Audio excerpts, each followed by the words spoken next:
ডিম কি আমিষ নাকি নিরামিষ? কখনো ভেবে দেখেছেন ডিম আমিষ নাকি নিরামিষ? কি বলছেন বিজ্ঞানীরা? ডিম আগে নাকি মুরগি?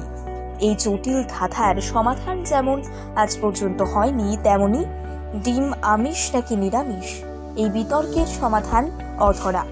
ডিম খেতে ভালোবাসে না এমন মানুষ খুবই কমই দেখা যায়, কিন্তু ডিম আমিষ নাকি নিরামিষ এই বিষয় নিয়ে অনেকের মধ্যে দ্বন্দ্ব রয়েছে। অবশেষে গবেষণায় জানা গেল এর উত্তর। ডিমকে কি আমিষের পর্যায়ে ফেলা যায় নাকি নিরামিষ? এই বিতর্ক ছিল চিরকালের।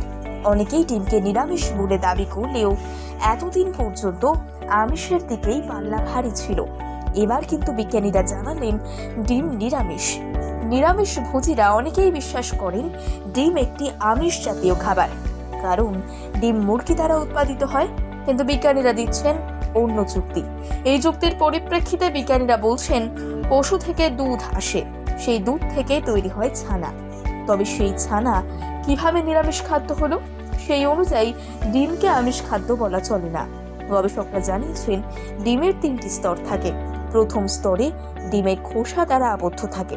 দ্বিতীয় স্তরে থাকে ডিমের সাদা অংশ বা অ্যালবুমিন। তৃতীয় স্তর ভেতরে থাকে ডিমের কুসুম।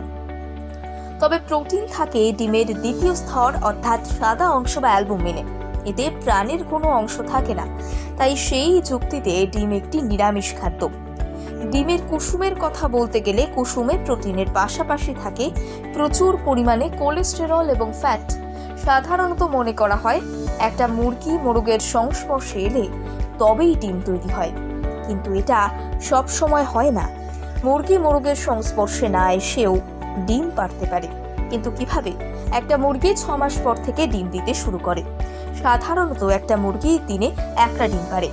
মুরগির ডিম পাড়ার জন্য মুরগির সংস্পর্শে আসা বাধ্যতামূলক নয়। এই ধরনের ডিমকে বলা হয় নিষিক্ত ডিম। এই ধরনের ডিম থেকে মুরগি ছানা তৈরি হয় না, তাই বিজ্ঞানীদের দাবি এই ধরনের ডিম নিরামিষ খাদ্যের আওতায় পড়ে। তাই এই সমস্ত ডিম যে আমরা বাজার থেকে কিনে খাই তা নিষিক্ত নয়। তাই তো বিজ্ঞানীরা বলছেন ডিম নিরামিষ, কারণ তাদের কোনো মতেই ঘ্রাণ থাকে না। তবে এই পাখি কিংবা পশু পর্যায়ে ফেলা যায় না, তাই নিরামিষ ভোজী হলে কিংবা নিরামিষ দিনেও এবার থেকে নিশ্চিন্তে যত খুশি খান ডিমের অ্যালবুমিন।